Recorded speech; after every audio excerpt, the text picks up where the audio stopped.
질문 드리겠습니다.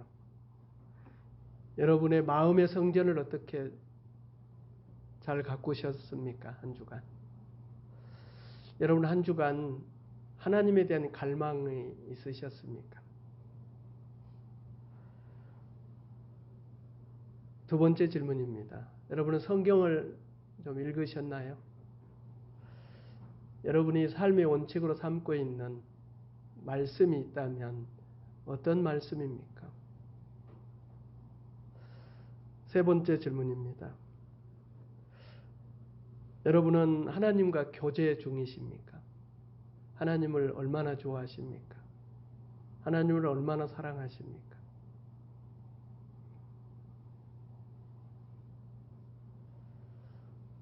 어떤 분이 책에 인생이 산을 오르는 것이 아니라 광야를 지나는 것이라 했습니다. 여러분, 산은 정상이 보입니다. 그러나 광야는 끝이 보이지 않습니다. 등산을 할 때는 어떻게 올라가야 할지, 또 어느 길로 가야 할지 내가 선택할 수 있습니다. 우리가 칠보산으로 올라갈 때도 어떻게 올라갈 것인가, 또 어디로 올라갈 것인가, 우리가 길을 선택할 수가 있습니다. 그러나 광야는 선택할 수가 없습니다. 길이 없습니다.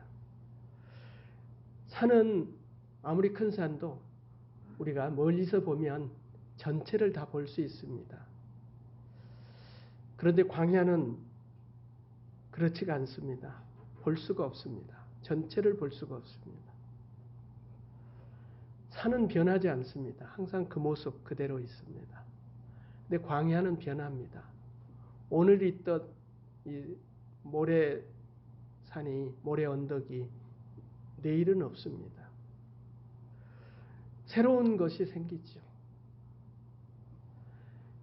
여러분, 산은 혼자 갈 수 있습니다. 그러나 광야는 절대 혼자 갈 수 있는 길이 아닙니다.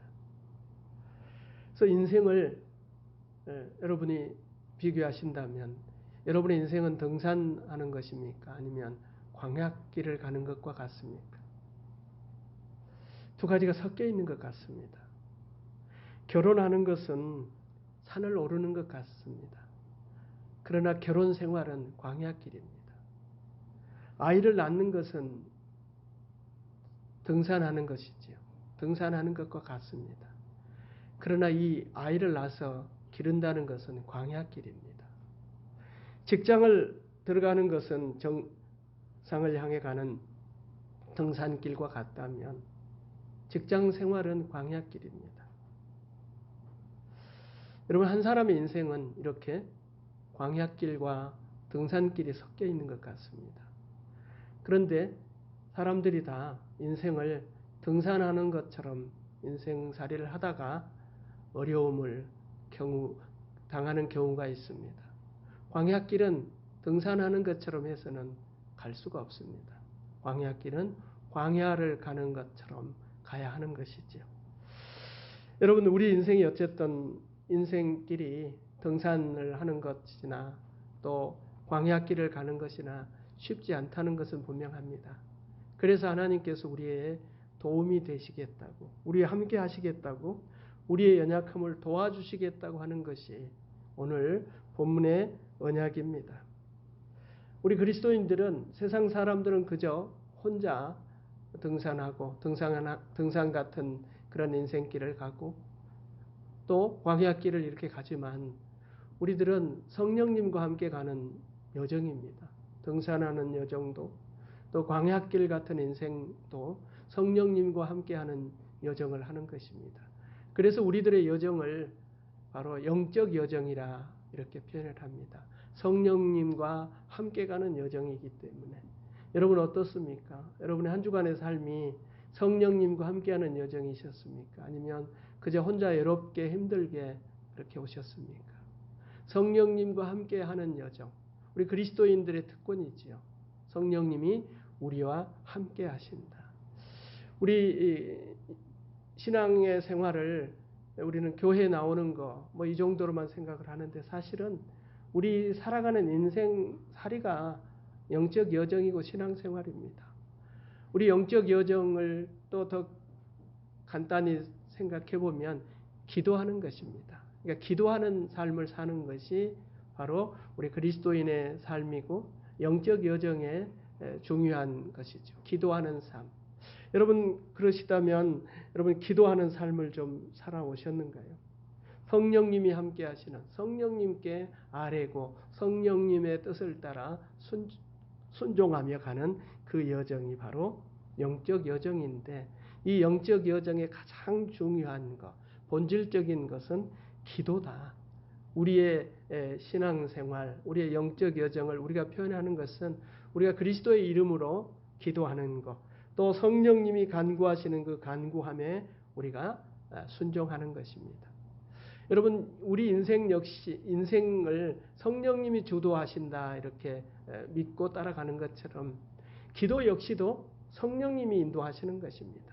내가 주체가 되어서 기도하는 것 같지만은 사실은 기도 역시도 성령님이 이끌어 가신다. 성령님이 내 안에, 내 내면 안에 우리 내밀한 그곳에 성령님이 계시면서 그곳에서 우리를 이끄시고 우리를 인도하시는 그 성령님의 인도하심에 우리가 응답하는 것, 이것이 엄밀히 따지면 기도라고 볼 수 있습니다. 우리의 기도는 성령님의 인도에 응답하는 거예요. 성령님이 말씀하신 대로 응답해 가는 것, 아멘 하는 것이 우리의 기도 생활이고, 기도 생활을 조금 더 크게 생각해 보면 신앙생활이고 영적 여정이고 우리 그리스도인들의 인생인 것입니다. 오늘 본문에서 우리의 연약함을 성령님이 도우신답니다. 우리는 기도할 줄을 몰라요. 어떻게 기도할 줄을 모를 때 성령께서 말할 수 없는 탄식으로 우리를 위해서 기도해 주시는, 중보해 주시는 성령님이 계시다 하는 것입니다.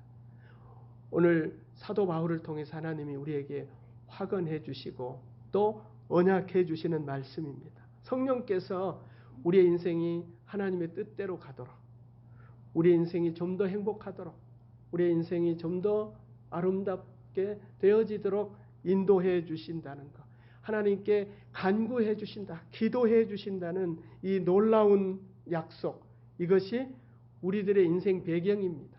이것 때문에 우리가 힘이 있게 또 낙심하지 않고 낭망하지 않고 살아가야 하는 이유가 여기에 있습니다. 여러분 기도는 하나님과의 관계예요.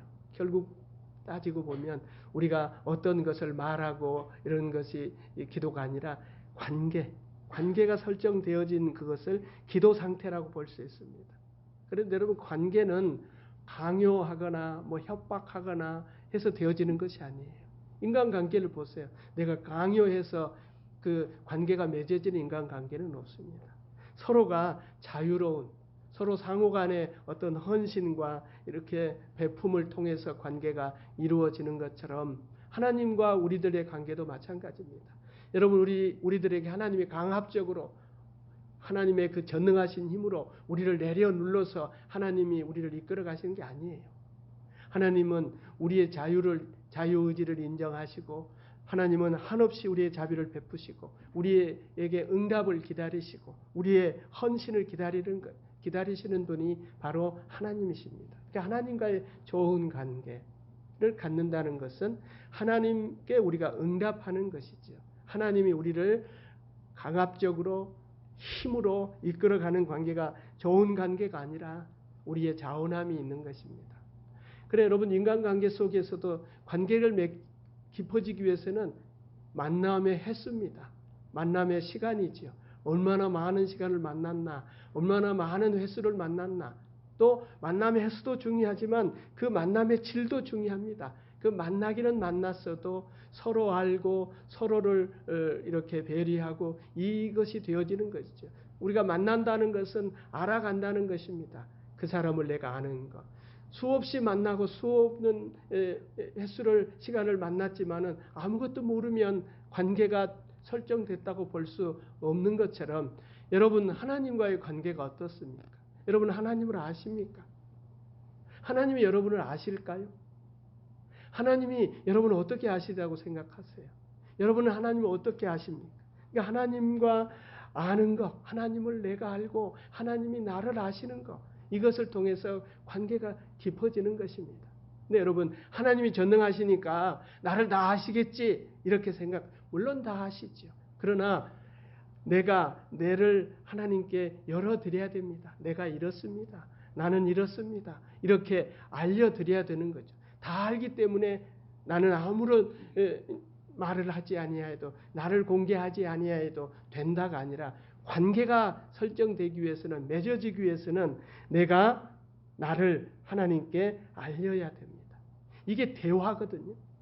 그러니까 기도가 뭐냐 했을 때 많은 사람들이 대화입니다 이렇게 얘기를 합니다. 대화한다. 대화라는 것은 여러분 상대가 있는 거잖아요. 나 혼자 하는 것은 독백입니다. 그러니까 대화, 하나님과의 대화를 한다. 기도다 했을 때, 기도는 쉬운 거잖아요. 대화하는 것이니까. 상대만 있으면 우리가 대화하잖아요. 상대를 맞춰서 대화합니다. 어른을 대할 때는 어른에 맞춰서, 어린아이를 상대할 때는 어린아이의 그 눈높이에 맞춰서 대화를 하는 것처럼 이렇게 상대가 있어야 대화가 되어지는 것입니다. 그러니까 우리가 하나님과의 대화다 했을 때 하나님을 향해서 우리가 대화하는 거예요. 말하는 거예요. 내가 하나님의 말씀을 듣는 거예요. 그래서 여러분, 기도가 두 가지 차원이 있습니다. 이렇게 대화의 차원이 있고, 조금 더 가면 이제 교제의 차원이 있습니다. 우리 사람과의 관계도 그래요. 청춘 남녀들이 이렇게 조금 만나면 대화의 관계가 있다가 더 그 대화의 관계가 깊어지면 교제로 들어갑니다. 그런 것처럼 우리 기도의 차원도 하나님과의 대화의 관계 속에서 교제의 차원으로 가야 합니다. 그래서 오늘 설교 제목을 하나님과 교제하십시오 이렇게 정했습니다. 두 가지 차원을 오늘 다 말씀을 못 드리고, 첫 번째 차원, 대화의 차원만 말씀을 드리고 다음에 한 번 더 말씀을 드리겠습니다. 기도를 대화다 했을 때 자연스럽다는 거잖아요. 대화는 자연스러운 거예요. 무슨 뭐 책을 보고 어디서 연구해서 대화하는 게 아니에요. 내 실력껏 하면 되고, 상대방의 들은 것 이렇게 응대해주면 응대하는 것이 대화인 것입니다. 그래서 성경에서 말씀하시는 이 하나님과의 대화, 그러니까 기도는 쉬운 것이다. 뭐 특별히 훈련받아서 되어질 것이 아니다. 그래서 대화하듯이 하는 것이 기도다. 여러분, 대화는 아까 말씀드렸던 것처럼 소통을 하기 때문에, 해야 되기 때문에 상대가 있는 거예요. 내가 있고 너가 있는 거죠. 너를 내가 인정해야 대화가 되는 것입니다. 그런 것처럼 하나님과의 대화 속에서도 하나님을 이렇게 인정하는 것이, 너로 대우를 하는 거예요. 너 인격으로, 하나님을 인격으로 대우하고, 하나님은 나를, 하나님 편에서는 너로 보시겠지요. 그래서 너와 나와의 대화지요. 그래서 대화로서의 기도. 여러분, 이 대화로서의 기도는 몇 가지가 조건이 있습니다. 대화한다 했을 때. 첫 번째는 가장 중요한 것인데, 모든 것이 다 우리 신앙생활 하는 거나 예배하는 거나 모든 것의 기본이 되어지는 것이 이것이에요. 하나님의 현존을 의식하는 거예요. 여러분, 여기 하나님이 계시지요. 이걸 믿는 거예요. 여러분, 하나님이 여기 계시다는 것을 여러분이 안 믿어도 하나님은 여기 계세요. 하나님의 현존을 믿는 거예요. 그러니까 여러분, 우리가 기도하는 거, 어떤 분들 기도하는 거 막 열심히 기도하잖아요. 막 기도하면 하나님이 여기 계시는 것으로 생각하는 분들도 있어요. 근데 그것은 아니에요. 하나님은 여기 계세요. 하나님의 현존 의식을 내가 갖도록 나를 훈련시키는 거예요. 내가 막 열심히 하니 하나님이 여기 딱 나타난 게 아니에요. 하나님은 항상 여기, 내가 어디 있든 무엇을 하든, 내가 하나님이 없다고 말을 해도 여기 하나님은 계시다는 것, 하나님의 현존 의식을 갖는 것, 이것이 기도의 기초입니다. 예배의 기초지요. 여러분이 여기서 예배하는 것도 하나님의 현존을 믿고 하는 거잖아요. 하나님이 여기 계시는 것을 믿고 예배하는 것입니다. 하나님의 현존의 의식이 가장 기초가 되는 것이 기도이고, 또 예배의 기초이고, 우리 신앙 여정의 기초가 되는 것입니다. 그 다음에 두 번째는 듣는 거예요. 대화 가운데서 여러분 듣는 거. 여러분 어떠세요? 여러분은 대화한다 했을 때 여러분이 먼저 말을 하는 편입니까? 아니면 듣는 편입니까? 근데 대화의 기본은 듣는 것이 먼저래요. 어린 아이들이 말을 배울 때 여러분 들어야 배운대요. 먼저 들어야 말을 배워요. 듣지 못하면 말을 못해요. 이게 말을 못하시는 분들은 대부분 다 귀를 잘 듣지를 못해요. 듣지 못하면 말을 못해요. 들어야 말을 할 수 있습니다. 그래서 우리의 기도는 들어야 하는 거예요. 하나님의 말씀을 들어야 우리가 말할 수 있는 거예요. 대화할 수가 있는 것입니다. 근데 우리의 삶의 모습을 보면 대화하면 그냥 내 말하는 것이 내가 말하는 것이 대화라고 그것이 우선이라고 생각을 하는데 사실은 먼저 듣는 거예요. 인간관계에서도 마찬가지예요. 상대방이 무슨 말을 하는가 듣고 말을 의견을 내는 것이 온당한 것이죠. 그런데 대부분 그냥 내 말하고 끝나는 것이죠. 기도도 마찬가지예요. 그래서 우리도 그냥 하나님 앞에 내 얘기만 그냥 실컷 하고 기도했다고 생각을 하시는데 물론 사랑이 많으신 하나님이 알아서 해주시기는 하시지만 사실은 하나님의 말씀을 들어야 돼요. 하나님 말씀하십시오. 근데 하나님의 말씀을 듣기가 그렇게 쉽지가 않습니다. 우리 여러분 외국인들을 만나면 여러분 대화가 되시나요? 손짓, 받짓, 콧짓 다 해도 안 돼요. 통하지를 않아요.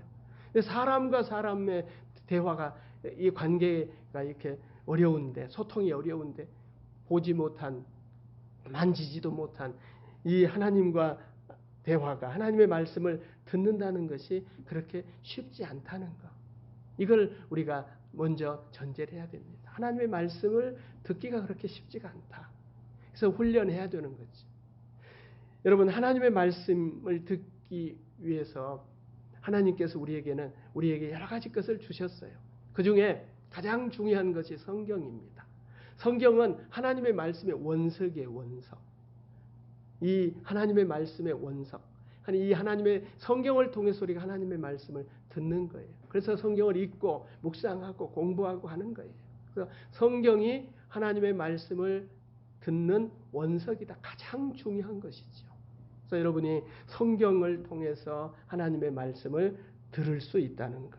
두 번째는 여러분 이 피조의 세계, 여러분 지금 살고 있는 이 세상이죠. 눈이 오고 비가 오고 계절이 바뀌고 꽃이 피고 열매가 맺고 하는 이런 것들 통해서 하나님이 우리에게 그 때때로 말씀을 하시는 거예요. 그 사람에게.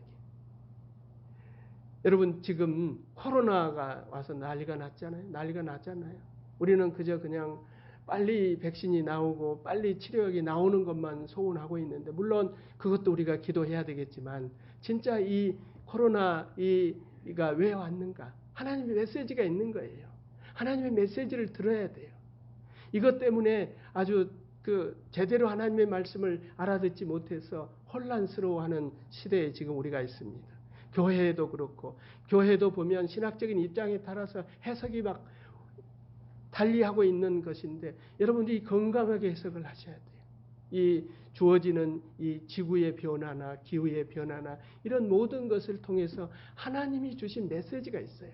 하나님이 뭘 하시는가 이걸 들어야 하는데 자기 주장을 가지고 자기 관을 가지고 자기 어떤 것을 가지고 해석을 하니까 하나님의 메시지를 정말 온전한 메시지를 듣지 못하고 갈등만 일으키는 거예요. 갈등만. 그 다음에 여러분 세 번째는 여러분 주위에 있는 사람이에요. 사람을 통해서 말씀을 하시는 거예요. 그 사람을 통해서.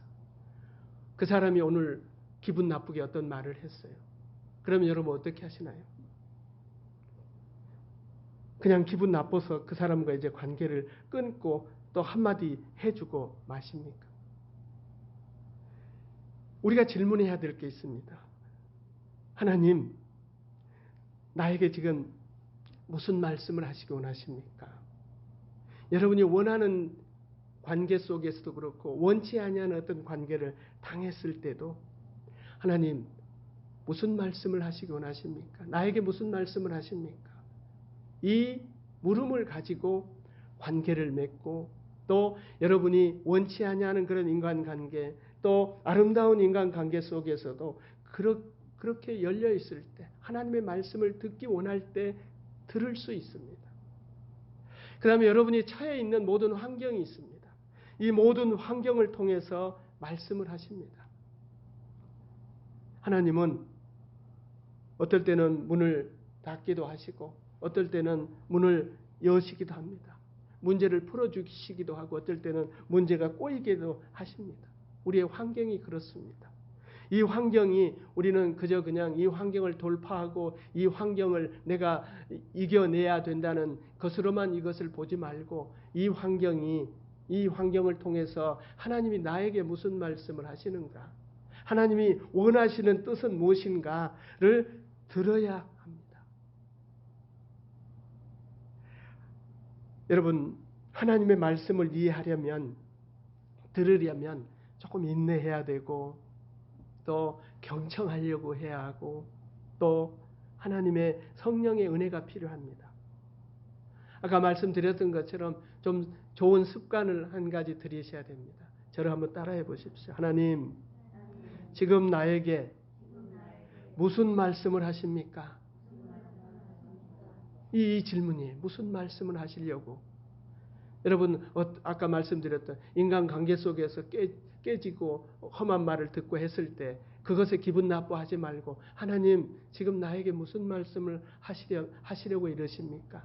여러분의 환경이 여러분이 원하는 대로 되지 않으면 하나님 무슨 말씀을 하시기 원하십니까? 여러분의 환경이 여러분 마음대로 되어져도 태평하게 화평하게 되어져도 그때 묻는 습관이, 이 질문하는 습관이 있어야 됩니다. 하나님, 나에게 무슨 말씀을 하십니까? 우리 성경을 읽을 때 이 본문을 통해서 하나님, 나에게 무슨 말씀을 하시기 원하십니까? 하나님이 원하시는 말씀을 듣기 원합니다 하면서 성경을 대하고 우주 만물을 보시고 여러분의 관계 속에 있는 사람들을 관계를 맺으시고 여러분이 처해 있는 그런 환경 속에서 하나님의 말씀을 들으십시오. 하나님이 말씀하시기 위해서 여러분의 일상에 있는 것입니다. 여러분, 케이크 교도들이 있는데 이분들은 이 마음속에서 어떤 부정적인 것이 올라오거나 부정적인 말을 할 때는 멈춘대요. 멈추라는 신호다. 여러분, 나쁜 감정이 생길 때 여러분 어떻게 해요? 화가 났어요. 그러면 어떻게 하세요?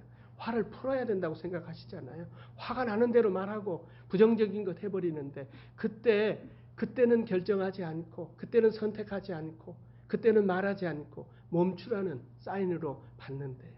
그러니까 여러분, 우리가 어떤 것이든 하나님의 말씀, 하나님께서 무슨 말씀을 하시기 원하십니까? 하는 질문을 가지고 대하신다면 우리는 하나님의 말씀을 들을 수 있습니다. 하나님께서 나에게 원하시는 그 뜻을 찾아갈 수 있습니다. 그래서 이 부분이 조금 훈련할 필요가 있습니다. 연습을 할 필요가 있습니다. 여러분이 늘 하나님의 말씀을 듣는 것, 하나님이 어떻게 말씀하시는가, 이걸 듣기 원하셔야 됩니다. 그런데 한 가지 주의할 것이 있습니다. 식별을 여기 있으셔야 돼요.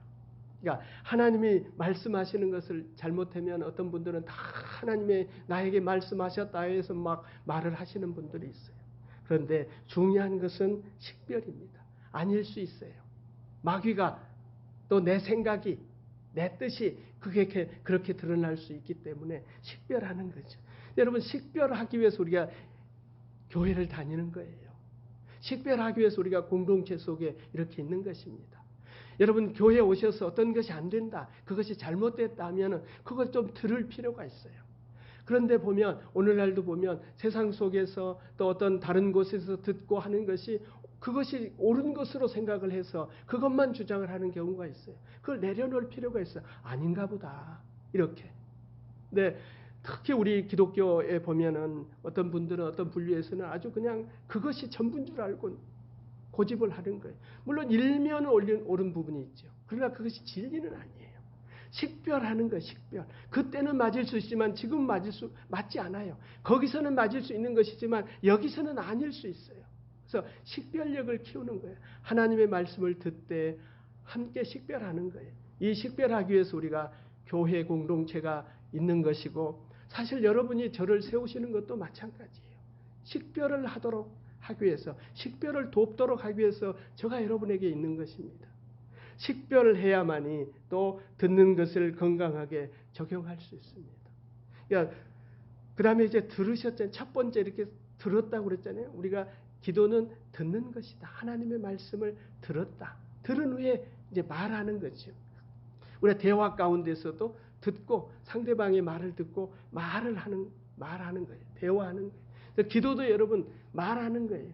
여러분이 하나님 앞에 기도하실 때 어떻게 기도하시나요?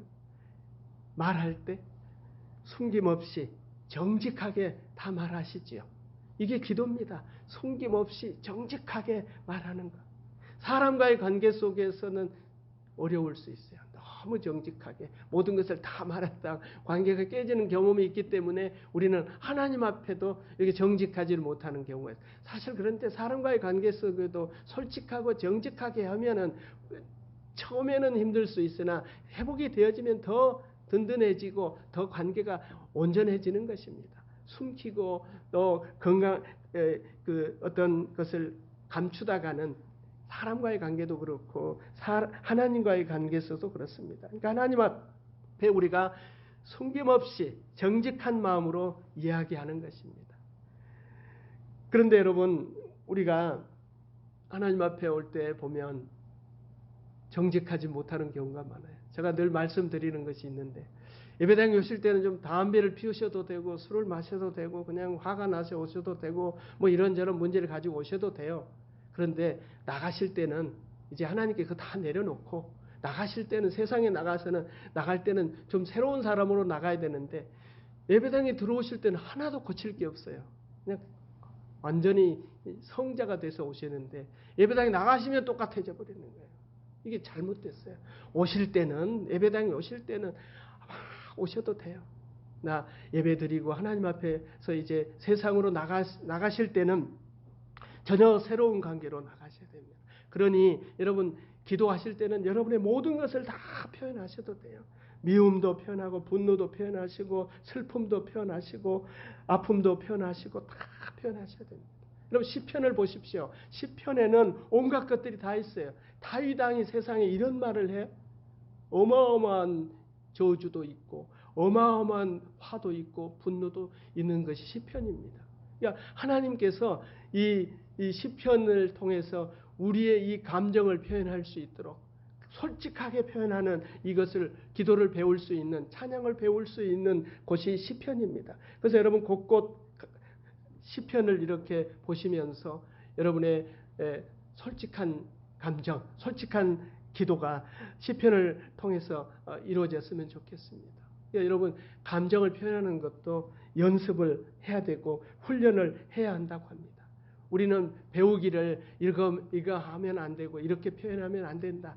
또 오늘날은 이성이 발전해서 이성이 감정을 누르고 있기 때문에 이 감정 표현이 어렵습니다. 감정 표현이 어렵다는 것은 숨긴다는 것이죠. 정직하지 못하다는 것입니다. 여러분 하나님 앞에 기도하실 때는 정말 여러분 솔직하고 정직하게 표현하셔도 됩니다. 마음껏 하셔도 됩니다. 아멘 하셔도 되는데 여러분 마음 안에 성령님이 계십니다. 성령님이 여러분의 내밀한 것을 다 아시죠. 여러분의 감정, 여러분의 모든 것 다 알고 계시면서 여러분을 대신하여 우리를 대신하여 하나님께 간구하신다, 간청하신다 하시니 여러분 성령님이 계시니 여러분의 모든 것을 다 표현하셔도 하나님께 마음껏 말씀하셔도 이야기하셔도 됩니다.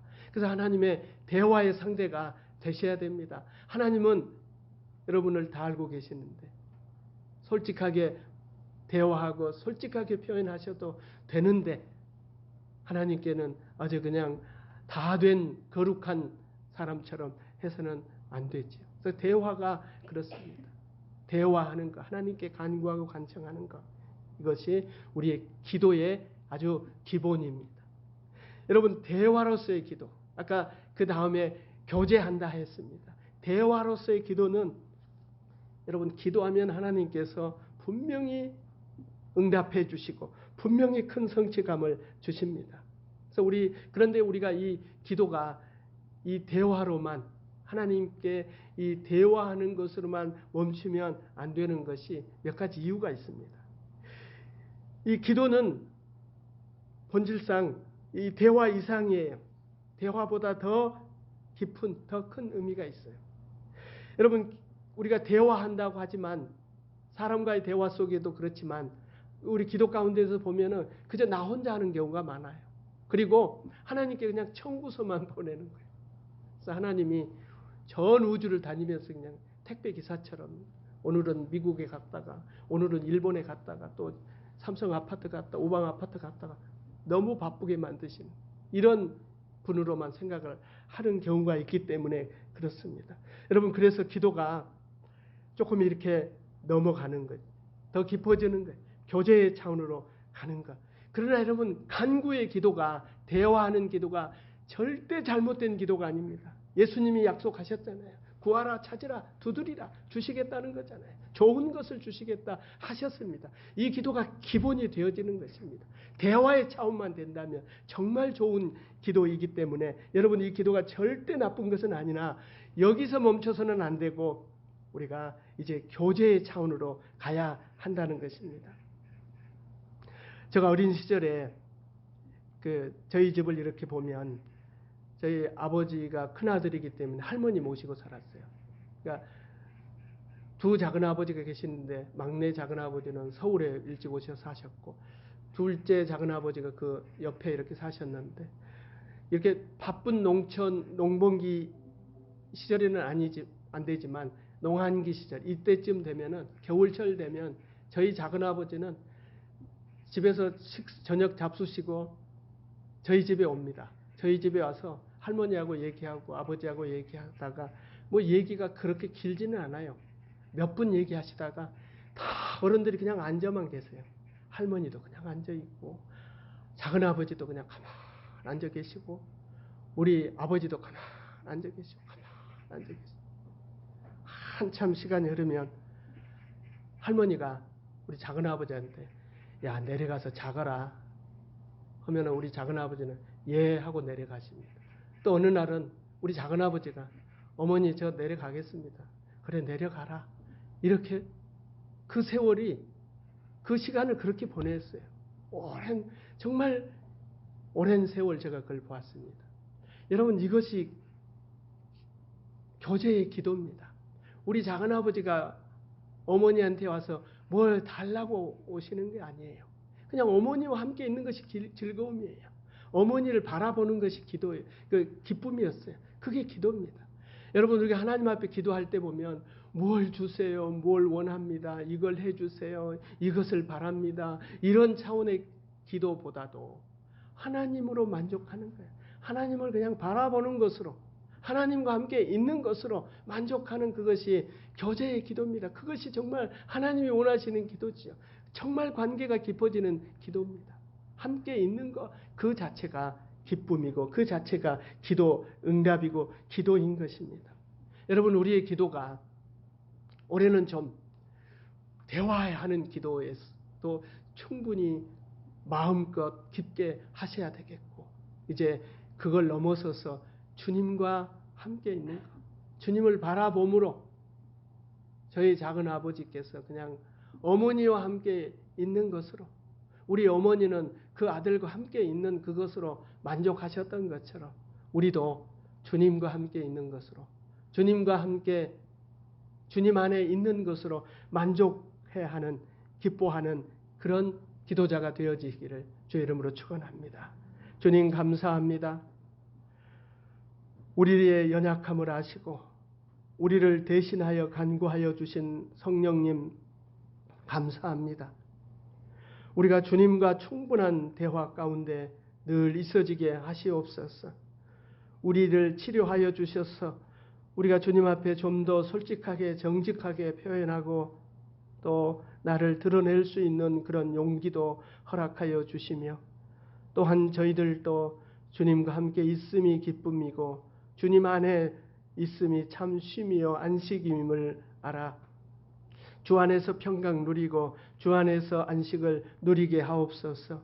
예수 그리스도의 이름으로 기도하옵나이다. 아멘.